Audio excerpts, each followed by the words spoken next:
You know that feeling when something doesn't sit right in your gut, but everyone around you thinks you're being paranoid? That's exactly where I found myself 6 months ago. Standing in the office that had been my second home for the past 8 years, watching a man I barely trusted reorganize my entire world. My name is Amanda Klein, and this is the story of how I almost lost everything my family built, and how I fought back just in time. If you think family drama is complicated, wait until you add a multimillion-dollar business, a stepfather with hidden motives, and a mother fighting for her life in a hospital bed. This isn't just about money or betrayal. It's about the lengths people will go to destroy what others have spent their lives creating, and the courage it takes to stand up when everyone thinks you're wrong. What I'm about to tell you will make you question everyone you trust in your own life. Because sometimes the greatest threat comes from the person sitting at your dinner table, smiling and calling you family. But before we begin, leave a like, subscribe to the channel, and tell us where you're listening from. The morning everything started to unravel began like any other Tuesday in Denver. I pulled into the parking lot of Klein's Hardware and Construction Supply at 6:30 a.m., just as the November sun was painting the Rocky Mountains in shades of gold and pink. The sight of our family business, 3 sprawling warehouses and a modern office building, still filled me with pride, even after 8 years of working here. Dad had started this company in 1995 with nothing but a pickup truck and a dream. By the time he passed away from cancer 3 years ago, Klein's had become one of the largest construction supply distributors in Colorado, serving contractors from Denver to Grand Junction. Mom always said I inherited his business sense, and she wasn't wrong. As operations manager, I'd helped increase our revenue by 30% over the past 2 years. But lately, that familiar sense of pride had been clouded by anxiety. Ever since Mom married Richard Hawthorne 8 months ago, something felt off. I unlocked the office building and flipped on the lights, breathing in the familiar smell of coffee and the faint scent of lumber that seemed to permeate everything here. My office was on the 2nd floor, with a perfect view of the warehouse operations below. I'd been the first one in and the last one out for years. Dad taught me that leadership meant setting an example. At 7:15, I heard Richard's BMW pull into his reserved parking spot. Through my window, I watched him step out in his perfectly pressed suit, checking his phone with that calculating expression he wore when he thought no one was looking. Richard was 42, handsome in a conventional way, with salt and pepper hair, and the kind of confident smile that had probably gotten him out of trouble his whole life. Mom had met him at a grief counseling group, of all places. He'd lost his wife to cancer 2 years before Dad died, and Mom said they understood each other's pain. I wanted to be happy for her. She deserved love after everything she'd been through. But something about Richard never felt genuine to me. Maybe it was the way his stories about his past were always vague, or how he seemed to know just a little too much about our business finances for someone who claimed to work in consulting. "Morning, Amanda," Richard said, appearing in my doorway with 2 cups of coffee. "Thought you might need this." I looked up from the procurement reports I'd been reviewing. "Thanks, but I already had my coffee." He set the cup on my desk anyway and sat down in the chair across from me without being invited. "We need to talk about the Henderson account." The Henderson account was our biggest client, a general contractor that accounted for nearly 20% of our annual revenue. "What about it?" "I've been reviewing the terms, and I think we're undercharging them. We could increase our profit margin by at least 15%. I frowned. "Richard, we've had that pricing structure with Henderson for 4 years. They're loyal customers, and that relationship is worth more than squeezing out a few extra percentage points." "That's exactly the kind of thinking that's holding this company back," he said, his tone sharpening slightly. "Your father was sentimental about these old relationships, but sentiment doesn't pay the bills." The casual dismissal of Dad's business philosophy made my chest tighten. Those old relationships built this company. Henderson has never been late on a payment, they order consistently, and they refer other contractors to us. You can't put a price on that kind of trust. Richard's smile didn't reach his eyes. "Trust is a luxury, Amanda. In today's market, we need to be more aggressive." Before I could respond, my assistant Jennifer knocked on the doorframe. "Sorry to interrupt, but Amanda, your mom's online too. She sounds upset." My stomach dropped. Mom had been dealing with chest pains for the past few weeks, but she kept insisting it was just stress from the wedding planning for her and Richard's upcoming anniversary celebration. I grabbed the phone. Mom, what's wrong? Amanda, sweetheart. Her voice was strained, breathless.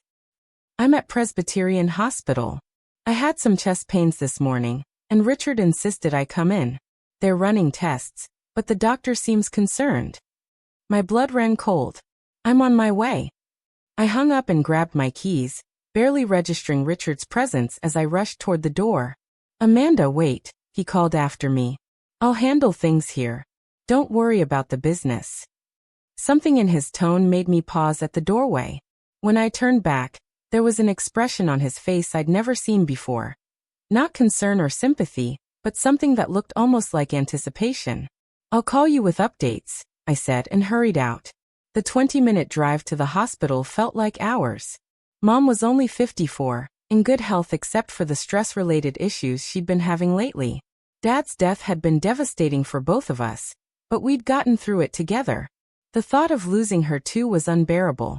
I found her in the emergency room, looking small and pale in the hospital bed. Her face lit up when she saw me, but I could see the fear in her eyes. The doctor says it might be a heart attack, she whispered, squeezing my hand. Amanda, if something happens to me, promise me you'll take care of the business.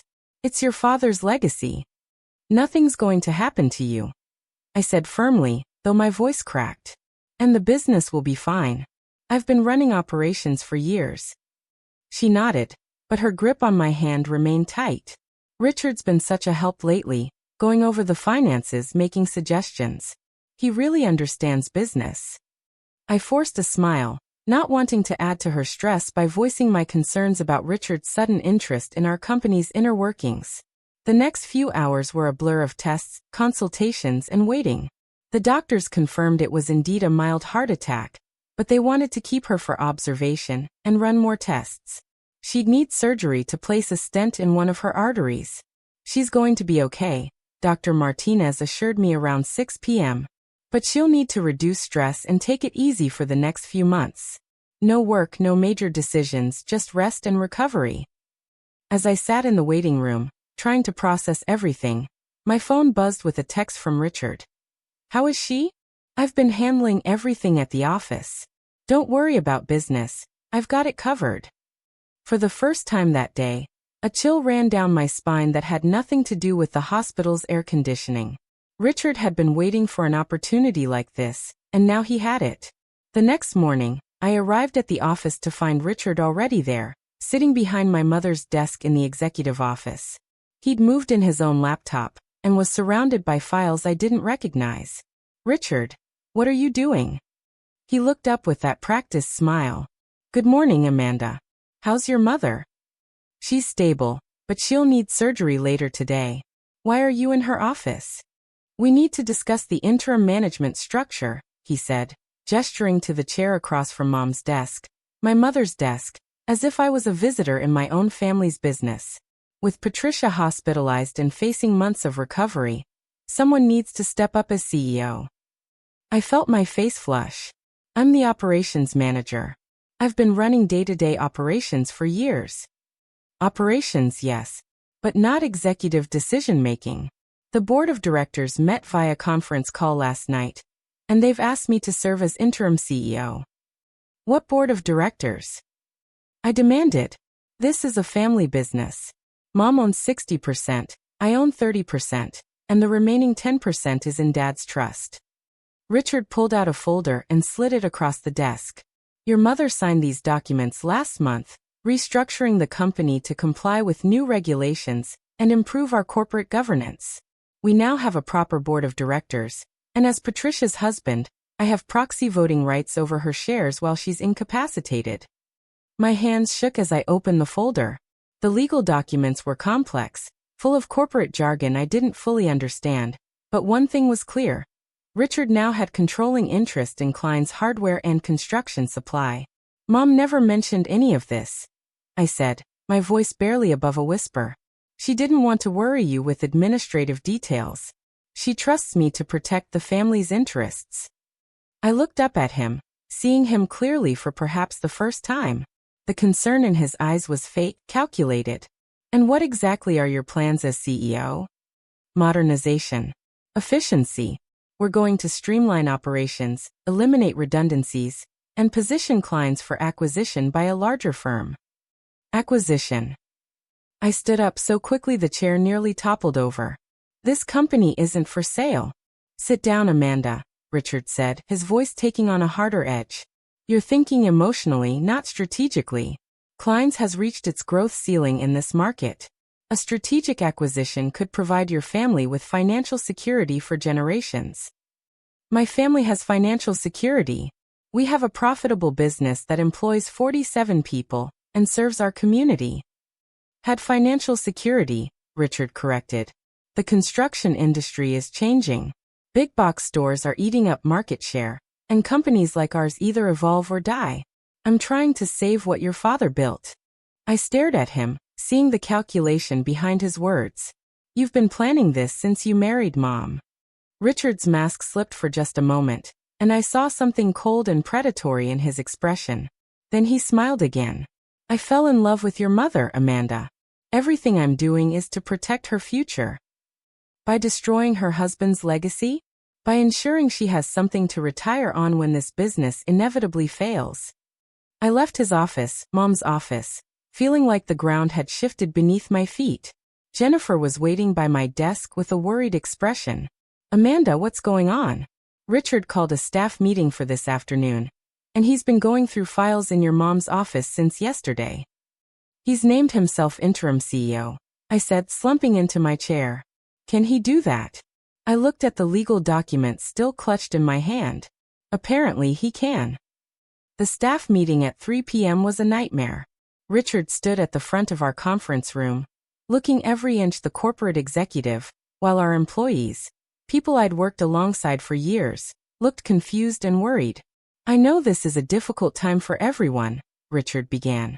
Patricia Klein is recovering from a serious health scare, and during her absence, I'll be serving as CEO to ensure business continuity. Tom Rodriguez, our warehouse manager who'd been with the company for 12 years, raised his hand. What does this mean for our jobs? Great question, Tom. We're going to be conducting a comprehensive operational review over the next few weeks. Some positions may be eliminated, others may be restructured, but our goal is to create a leaner, more efficient organization. I watched the faces around the table, people with families, mortgages, kids in college, as they absorbed the reality that their jobs were now in jeopardy. What about existing customer relationships? Asked Sarah Chun, our sales manager. We'll be renegotiating contracts to improve our profit margins, Richard replied. Some relationships that aren't financially beneficial may need to be reconsidered. After the meeting, several employees cornered me in the hallway. Amanda, is he really going to fire people? Jennifer asked. What about the Henderson account? Tom added. My brother-in-law works for them. He says Richard's been calling, trying to renegotiate their contract. I felt the weight of their trust and expectation, but I also felt powerless. I don't know, I admitted, but I'm going to figure this out. That evening, I sat in the hospital room with Mom, who was scheduled for surgery the next morning. She looked so fragile in the hospital bed, surrounded by machines and monitors. Richard told me he's helping with the business, she said softly. I'm so grateful we have him during this time. I wanted to tell her everything. About the board of directors, the restructuring documents, the threat to our employees. But looking at her pale face and the heart monitor showing her elevated pulse, I couldn't add to her stress. Mom, do you remember signing any legal documents recently? About the company's structure? She frowned slightly. Richard had some papers for me to sign last month. Something about corporate governance and tax efficiency. He said it was routine business stuff. Her eyes searched my face. Why? Is something wrong? No, I lied. I just want to make sure I understand all the changes. But as I drove home that night, I knew I couldn't let Richard destroy what Dad had built. Mom might trust him, but I'd seen behind his mask.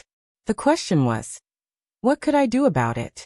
I spent the night researching corporate law and proxy voting rights, but the legal documents seemed airtight.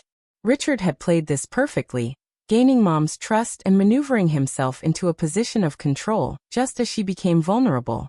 By morning, I'd made a decision. If Richard wanted to play corporate games, I'd play them too. But I was going to play to win. Mom's surgery went well, but the doctors wanted to keep her for another few days for observation. As I sat by her bedside that evening, I made a decision that would change everything. I was going to investigate Richard Hawthorne. "I need to ask you something," I said gently, taking her hand. "What did Richard tell you about his previous work experience?" Mom's eyes were still cloudy from the anesthesia, but she focused on my face. "He was a management consultant in Phoenix. Lost his wife to cancer about 3 years ago. Why? Just curious about his background, since he's helping with the business." "He's been so wonderful, Amanda. Going through all those old files, organizing everything. Your father was brilliant, but his record-keeping." She trailed off with a weak smile. My stomach clenched.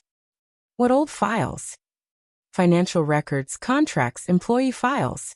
Richard said we needed to digitize everything for efficiency." After Mom fell asleep, I drove straight back to the office. It was nearly 9 p.m., but I had a key and knew the security code. The building was dark except for the emergency lighting, and my footsteps echoed in the empty hallways. I started in Mom's office, which still reeked of Richard's expensive cologne. Her usually organized desk was covered with file folders, legal pads covered in Richard's handwriting, and printouts of financial reports I'd never seen before. One folder caught my attention. Phoenix Consulting Group references. Inside were letters of recommendation for Richard's consulting work, but something about them felt off.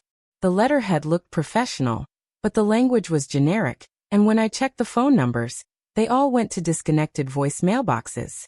I photographed everything with my phone, then moved to the filing cabinets. Richard had been busy.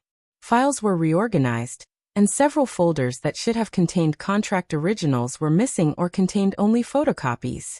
But it was what I found in the bottom drawer that made my blood run cold. A folder labeled Asset Valuation, Klein's HNCS. Inside were appraisals of our real estate, equipment, and inventory, along with preliminary acquisition offers from 3 different companies.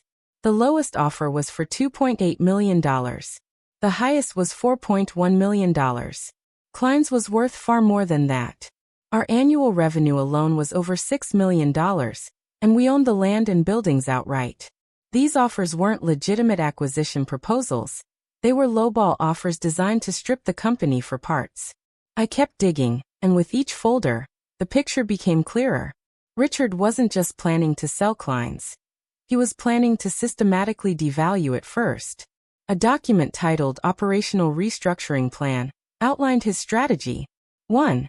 Terminate key employees to reduce operational costs. 2.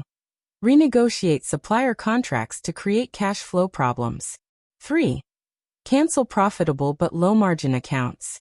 4. Liquidate inventory at below-market prices. 5. Create a paper trail showing declining profitability. Once Klein's appeared to be failing, he could justify selling it to one of his contacts for a fraction of its true value. Then, mysteriously, the company would recover under new management. My phone buzzed with a text message from an unknown number. "Working late, Amanda? You should be more careful about office security." I looked up from the files, suddenly aware of how alone I was in the dark building. The text had been sent 30 seconds ago. Someone was watching me. I quickly gathered the documents I'd photographed, locked the office, and practically ran to my car. During the entire drive home, I kept checking my rearview mirror, but I couldn't shake the feeling that I was being followed. At home, I spread the photos across my kitchen table and started making connections.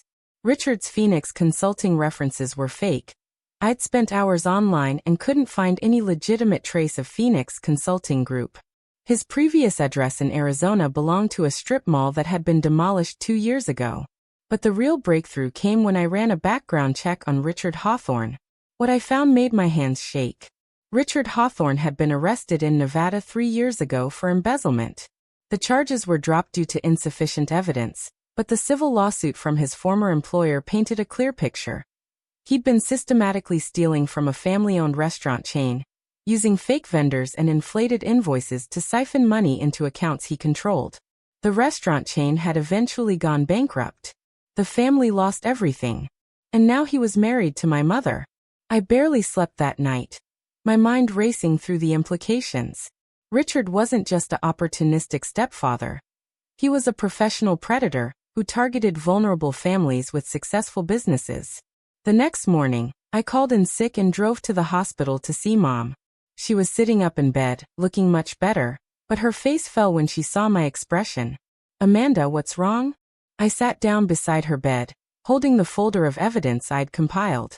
"Mom, I need to tell you something about Richard, and I need you to listen with an open mind." For the next hour, I laid out everything I'd discovered. The fake references, the asset valuations, the restructuring plan, and his criminal history. Mom's face went through a series of emotions: disbelief, shock, anger, and finally, a devastating sadness. "I can't believe this," she whispered. "He seems so genuine. So caring. These guys are professionals, Mom. They know exactly what to say and do to gain trust." She was quiet for a long time, staring at the evidence spread across her hospital bed. Finally, she looked up at me with steel in her eyes that reminded me of Dad. "What do we do?" "We fight back," I said. "But we have to be smart about it. Richard doesn't know that I know, and that's our advantage." "The proxy voting rights, can we revoke them?" I shook my head. "Not without a legal battle that would take months. But there might be another way. Those restructuring documents you signed, did you read them carefully?" "Richard explained them to me, but..." She closed her eyes. "I trusted him. I signed whatever he put in front of me." "Don't blame yourself. He's been planning this for months, maybe longer." A knock on the door interrupted us. Richard walked in carrying flowers and wearing his most concerned expression. "How are you feeling, darling?" he asked Mom, then turned to me. "Amanda, you look tired. You should go home and rest." "I'm fine," I said, quickly gathering the documents. "Just catching Mom up on some business matters." Richard's eyes narrowed slightly as he noticed the papers in my hands. "What kind of business matters?" "Inventory reports," I lied smoothly. "Nothing that can't wait." But I could see the calculation in his eyes. He suspected something. As I left the hospital, I knew the clock was ticking. Richard would make his move soon, and I needed to be ready for him. Over the next 3 days, I played the part of the obedient stepdaughter, while secretly building my case against Richard. I arrived at work early, stayed late, and acted like nothing had changed, but I was documenting everything. Richard's first major move came on Thursday morning. He called me into his office with a triumphant smile on his face. "I have great news," he announced. "I've secured a potential buyer for Klein's. Westfield Construction Supply is interested in acquiring our operation." I forced myself to look surprised rather than disgusted. "A buyer? But Mom's only been in the hospital for a week." "Amanda, your mother's health scare made me realize how precarious our situation is. What if something happens to her?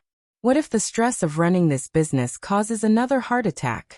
The responsible thing is to secure your family's financial future while we have the opportunity." "What kind of offer are we talking about?" $3.2 million cash with a 60-day closing period. I did quick math in my head. After taxes and Richard's 50% share as Mom's husband, we'd be left with maybe $1.2 million. For a business that generated over $6 million in annual revenue, that seems low, I said carefully. Richard's expression hardened slightly. "The market has changed, Amanda. Small businesses like ours are struggling to compete. Westfield is offering a fair price for a business with declining prospects." "Declining prospects? Our revenue is up 18% from last year." "Revenue isn't profit. When you factor in rising costs, increased competition, and the economic uncertainty ahead, Klein's is facing serious challenges." He pulled out a financial report I'd never seen before. According to his numbers, our profit margins had dropped significantly over the past 6 months, and several major accounts were behind on payments. "These numbers are wrong," I said flatly. "Are they? Or have you been too focused on day-to-day operations to see the bigger picture?"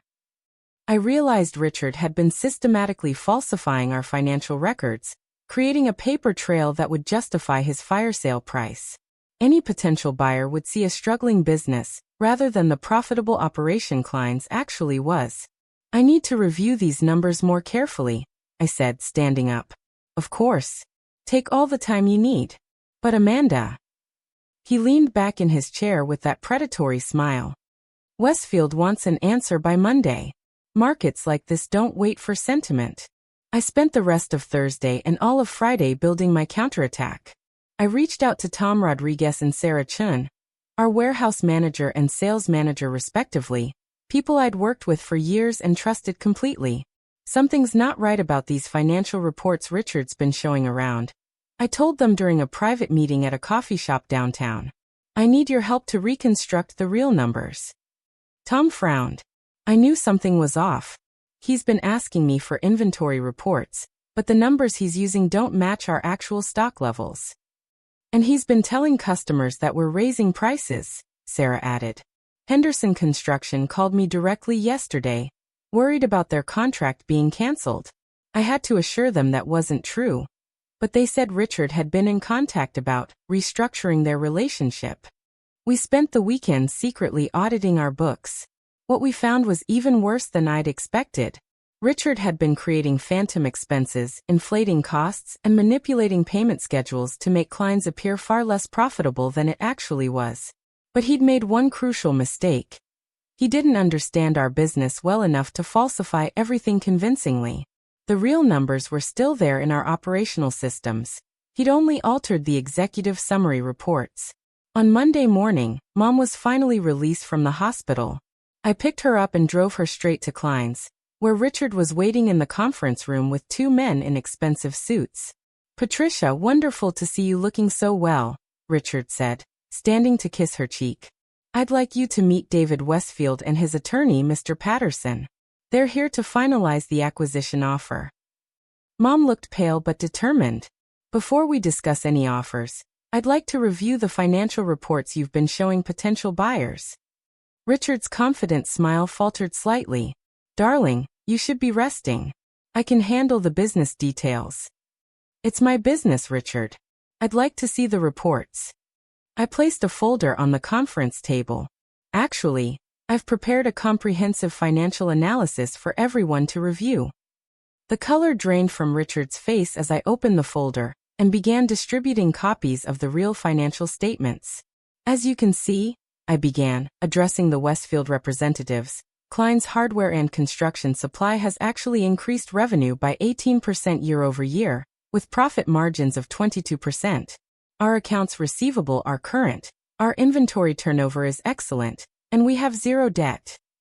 David Westfield looked confused.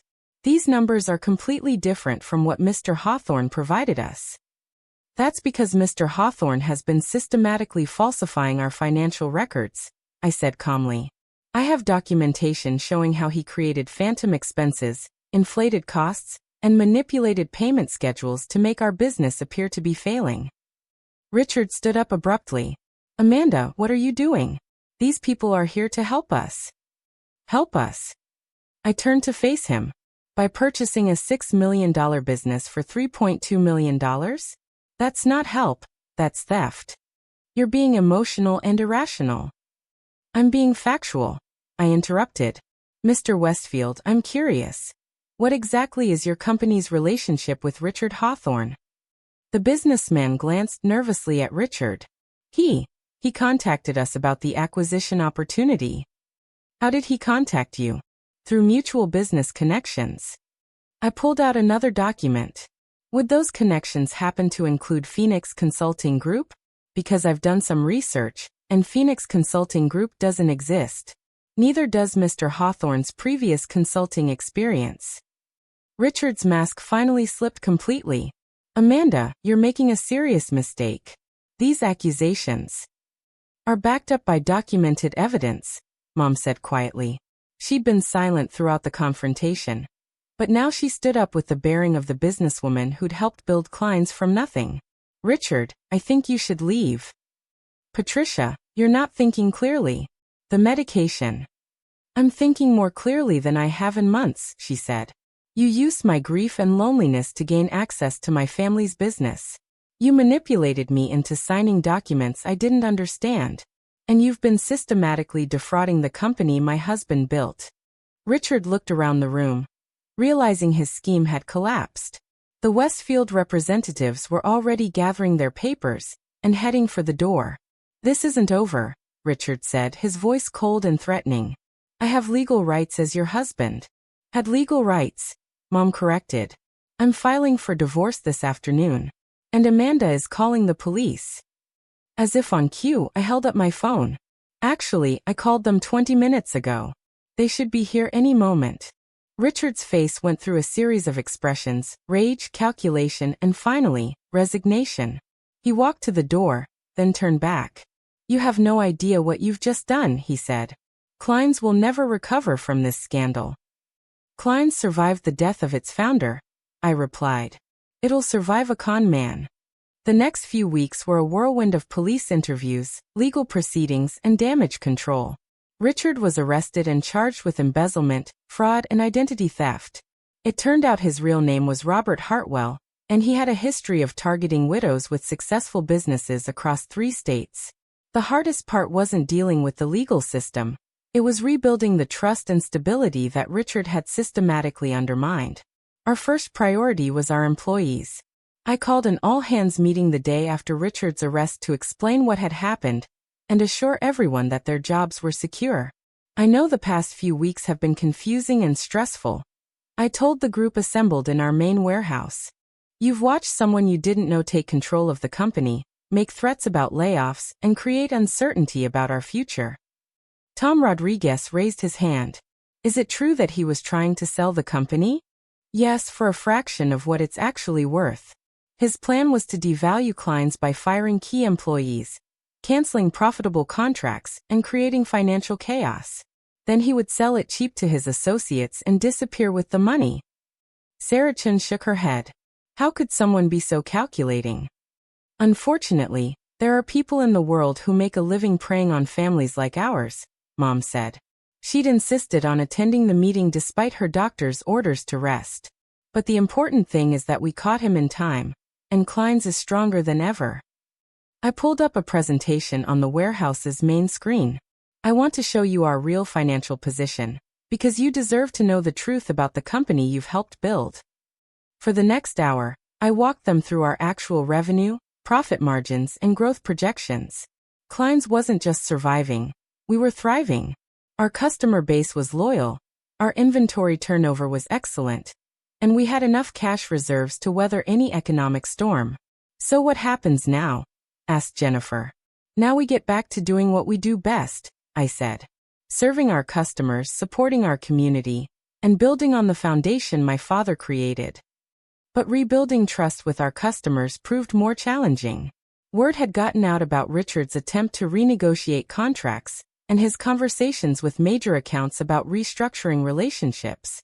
Several customers were worried about Klein's stability and had begun exploring other suppliers. I spent the next month personally visiting every major account, accompanied by Tom or Sarah, to explain what had happened and reassure them about our commitment to their business. The conversation with Henderson Construction was typical of these meetings. I sat across from Jake Henderson, the company's founder, in his cramped office trailer on a job site in Lakewood. Amanda, I've got to be honest with you, Jake said, his weathered hands wrapped around a cup of coffee. When your stepfather called talking about price increases and contract changes, it made me nervous. Klein's has always been reliable, but sudden changes in management, that's usually a red flag. I understand your concern completely, I replied. Richard Hawthorne was never actually part of Klein's management team. He used his position as my mother's husband to gain temporary access to our business, and he was attempting to defraud both the company and our customers. Jake's eyebrows rose. Defraud. I pulled out a folder containing the falsified financial reports Richard had created. He was systematically making Klein's appear less profitable and less stable than we actually are. His plan was to force us into bankruptcy, so he could sell our assets to his associates for pennies on the dollar. Jesus, Jake muttered, flipping through the documents. This is sophisticated stuff. It is. Richard, his real name is Robert Hartwell, has done this to at least 3 other family businesses in other states. We were just his latest target. I then showed Jake our real financial statements and growth projections. This is Klein's actual position. We're more profitable and stable than we've ever been. Jake studied the numbers for several minutes. These are good numbers, Amanda. Really good. They're honest numbers. Jake, your company has been doing business with Klein's for over 8 years. In that time, have we ever missed a delivery? Ever shipped substandard materials? Ever failed to honor our warranty commitments? No, never. That's why this whole situation was so confusing. Henderson Construction matters to us. Not just as a customer, but as a partner. You've helped us grow, and we've helped you build some incredible projects. I'm not interested in changing that relationship for the sake of short-term profits. By the end of our conversation, Jake had not only committed to maintaining our existing contract, but had also signed on for a major new project, a shopping center development that would be one of the largest orders in Klein's history. Similar conversations with other customers yielded similar results. Once they understood what had really happened, most were eager to continue their relationships with Klein's. A few even expressed admiration for how we'd handled the crisis. The legal proceedings moved slowly, but steadily in our favor. Richard, Robert, had made the mistake of leaving an extensive paper trail of his fraudulent activities. His fake consulting references, the falsified financial reports, and his communications with the fake buyers all provided clear evidence of his criminal intent. But the real victory came when we discovered something that would ensure he could never hurt another family the way he tried to hurt ours. During the investigation, the FBI uncovered a network of shell companies and fake business entities that Robert had created over the past 5 years. He hadn't just targeted our family. He was part of a larger operation that had defrauded at least 7 other businesses across Colorado, Arizona, and Nevada. Your willingness to come forward and provide evidence has been crucial to this investigation. FBI agent Sarah Morrison told me during one of our interviews. Without your documentation and testimony, we might never have uncovered the full scope of this operation. The investigation revealed that Robert had stolen over $3.2 million from various families, leaving a trail of bankrupted businesses and destroyed lives. The restaurant chain in Nevada that I'd read about was just one of his victims. But perhaps the most satisfying moment came when Mom received a call from Carol Patterson, a widow in Phoenix whose family had lost their successful auto repair business to Robert's scheme 2 years earlier. I can't believe someone finally caught him, Carol said through tears during our video call. We lost everything, the business my husband built over 30 years, our retirement savings, even our house. The FBI says there might be a chance to recover some of our losses now that they've traced his assets. Mom, who had been carrying tremendous guilt about bringing Robert into our lives, found some peace in knowing that our actions had helped other victims find justice. I keep thinking about all the signs I missed, Mom confided to me one evening as we sat in the office, working late to catch up on the administrative chaos Robert had created. The way he always seemed to know exactly what to say, how he isolated me from asking you about business decisions, how he rushed me into signing those documents. Mom, these people are professionals, I reminded her. They study psychology, they understand grief and vulnerability, and they know exactly how to exploit trust. You weren't naive, you were human. She nodded, but I could see she was still processing the betrayal. Your father always said I was too trusting. He used to joke that I'd believe a telemarketer if they sounded sincere enough. Dad also said that your ability to see the good in people was one of your greatest strengths. Robert exploited that strength, but it's still a strength. Don't let him take that away from you. The conversation was interrupted by a knock on our office door. Tom Rodriguez entered with a concerned expression. Sorry to bother you, but we've got a situation in the warehouse. That shipment from Morrison Lumber that came in today, the invoices don't match what we ordered, and the delivery driver is demanding immediate payment. I frowned. Morrison Lumber was a new supplier that Robert had brought in during his brief tenure as CEO. What kind of discrepancies? They delivered twice as much material as we ordered, and they're charging premium prices for standard grade lumber. The invoice total is $47,000, but our purchase order was for $23,000. Mom and I exchanged glances. Let me guess, I said. Robert set up this account personally? Tom nodded. All the paperwork has his signature, and the sales rep keeps insisting that Mr. Hawthorne approved the special pricing structure. This was exactly the kind of problem we'd been dealing with for weeks. Robert had created a web of questionable vendor relationships and inflated contracts that we were still untangling. Tell the driver we'll pay for what we actually ordered, and they can take the rest back, I said. And add Morrison Lumber to the list of vendor relationships we need to terminate. As Tom left to handle the situation, I realized this was probably one of the last remnants of Robert's sabotage. We'd spent the past month identifying and correcting dozens of similar schemes, overpriced contracts, phantom vendor relationships, and suspicious payment arrangements that all seemed designed to bleed money from Klein's accounts. How did he do so much damage in such a short time? Mom wondered aloud. Because he understood something that took me too long to realize, I replied. A business like ours runs on trust. Trust between family members, trust with employees, trust with vendors and customers. Robert systematically attacked every one of those trust relationships, and he nearly succeeded. But he didn't succeed, Mom pointed out. Klein's is still here, our employees are still with us, and our customers trust us more than ever. She was right. In some strange way, surviving Robert's attack had made Klein stronger. Our employees felt more invested in the company's success. Our customers appreciated our transparency during the crisis. And Mom and I had developed a deeper understanding of both the business and each other. There's something I've been thinking about, Mom said, her voice taking on a more serious tone.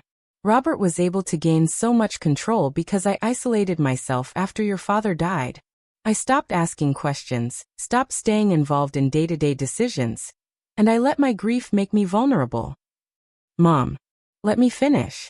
I want to make sure this never happens again, not just to us, but to other families.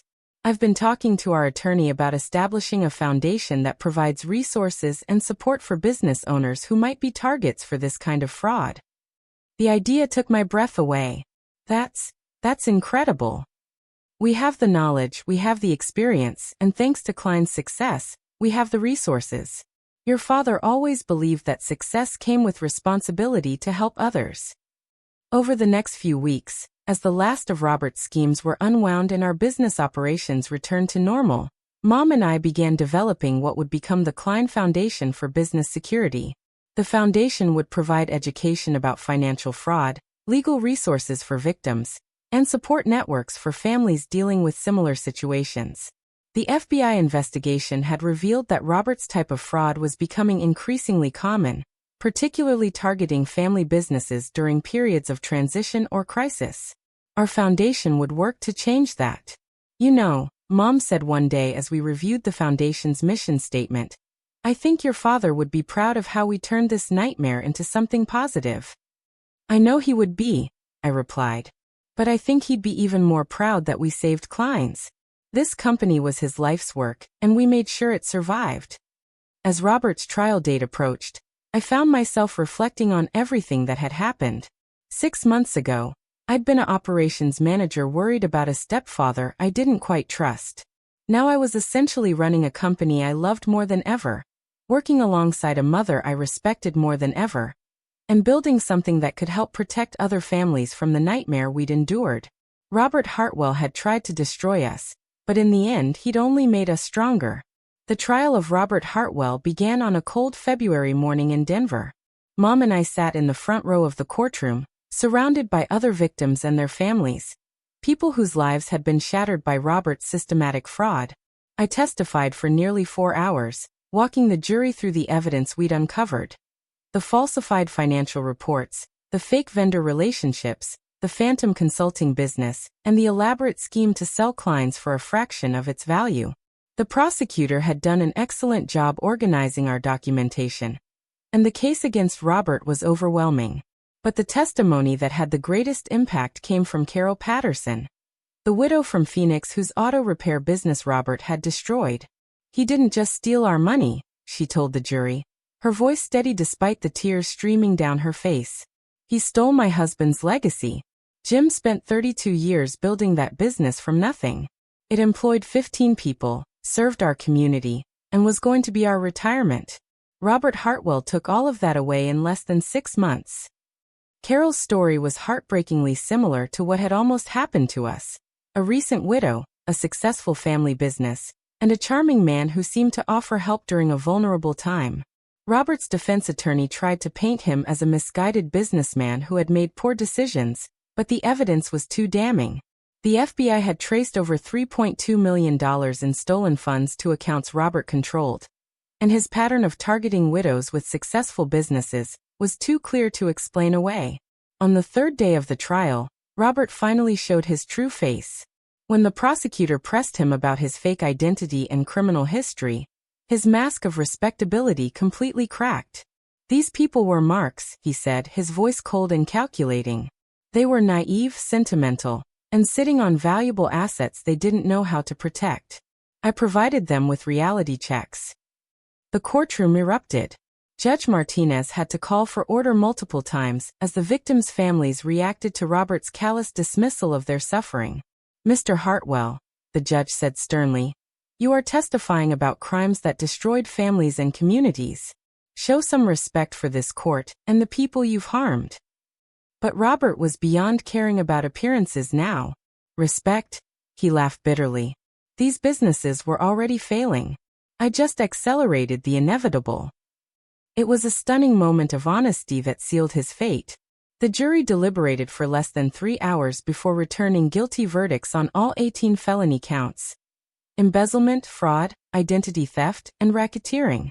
Judge Martinez sentenced Robert to 15 years in federal prison and ordered him to pay $4.7 million in restitution to his victims.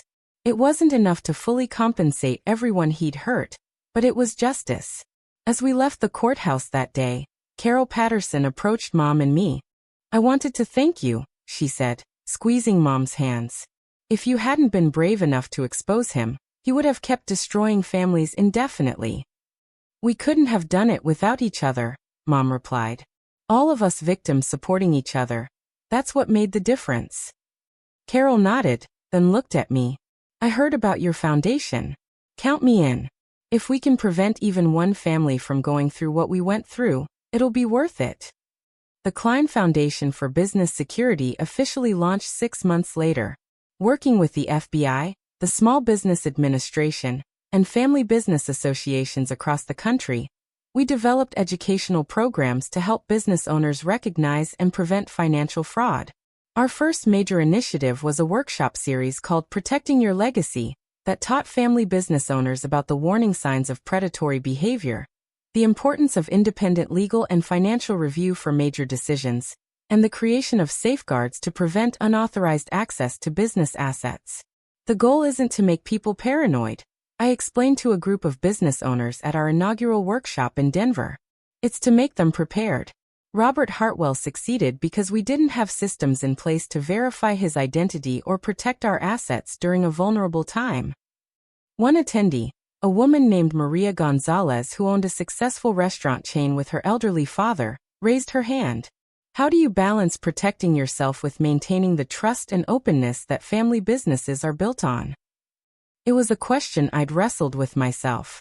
Trust is still essential, I said. But trust should be based on verification and transparency, not blind faith. When someone wants to make major changes to your business, they should welcome scrutiny, not resist it.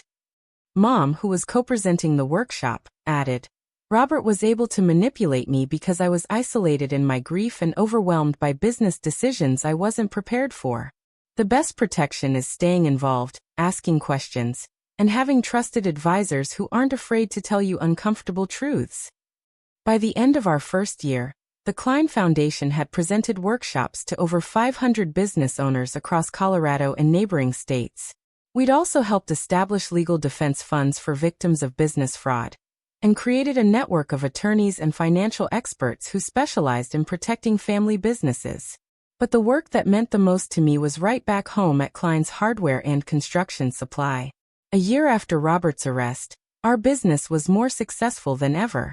We'd not only recovered from the chaos he'd created, but had actually expanded our operations.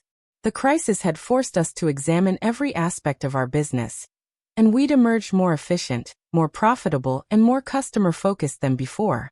The October numbers are in, Jennifer announced during our monthly staff meeting. We're up 27% from last year, and we just landed the Morrison development contract, our biggest single order ever. Tom Rodriguez, who had been promoted to assistant operations manager, grinned. Remember when Richard said our business model was outdated? Looks like our outdated approach to customer service is working pretty well. The team laughed, but there was truth in Tom's joke. Robert had tried to modernize Klein's by cutting costs and maximizing short-term profits, but our real strength had always been our relationships with customers and our commitment to quality service. Speaking of modernization, I said, pulling up a presentation on the conference room screen, I do have some changes I want to discuss. The room got quiet. Even a year later, the word changes made everyone nervous. Relax, I said with a smile. These are good changes. Mom and I have decided to implement an employee profit-sharing program, and we're promoting 3 people to supervisory roles. The announcement was met with cheers and applause. Sarah Chen was promoted to sales director, Tom Rodriguez became assistant operations manager, and Jennifer was elevated to executive assistant with expanded responsibilities. Klein's success belongs to all of us, Mom explained. This profit-sharing program ensures that everyone benefits when the company does well. After the meeting, I stood in the warehouse, watching our team load trucks for the next day's deliveries. The afternoon sun streamed through the skylights, illuminating pallets of lumber, boxes of hardware, and the controlled chaos of a thriving business. Dad would have been proud, not just of the financial success, but of how we'd protected what he'd built and turned a crisis into an opportunity to help others. My phone buzzed with a text from Carol Patterson. Just wanted you to know, we're reopening Peterson Auto Repair next month, using some of the restitution money and a small business loan. Thanks for helping us get our lives back. I smiled, thinking about the ripple effects of our fight against Robert. Klein's was stronger. Our foundation was helping other families protect themselves, and victims like Carol were rebuilding what had been taken from them. Amanda. Mom appeared beside me, following my gaze across the warehouse floor. Penny for your thoughts? Just thinking about Dad, I said. He used to say that success wasn't about how much money you made, but about how many people you helped along the way. Sounds like by that measure, we're pretty successful. I nodded, watching Tom direct a forklift operator and Sarah discuss delivery schedules with one of our drivers. These weren't just employees anymore. They were family, people who had stood with us during our darkest hour and shared in our recovery. Mom, can I ask you something? Of course. Do you ever regret marrying Robert? I mean, if you hadn't, none of this would have happened. She was quiet for a moment, considering the question. You know, I used to regret it. I felt guilty for bringing that threat into our lives, for being so blind to what he really was. And now I think everything happens for a reason. Yes, Robert tried to destroy us, but stopping him led to everything good that came after. The foundation, the stronger relationships with our employees and customers, the deeper bond between you and me. If I hadn't married him, another family would have been his next victim, and we never would have been in a position to stop him. She turned to face me. Sometimes the worst things that happen to us prepare us to prevent those same things from happening to others. As we walked back toward the office, I realized Mom was right. Robert Hartwell had tried to take everything from us, but in the end he'd given us something more valuable than money. The knowledge that we could survive anything, the strength that comes from fighting for what matters, and the opportunity to use our experience to protect others. Klein's Hardware and Construction Supply wasn't just a business anymore. It was proof that family, integrity, and determination could overcome even the most sophisticated attempts at destruction. And that was a legacy worth protecting. If you liked this story, leave your opinion in the comments and of course, leave a like and subscribe. Turn on the notification bell so you don't miss any videos. Big hug and see you soon.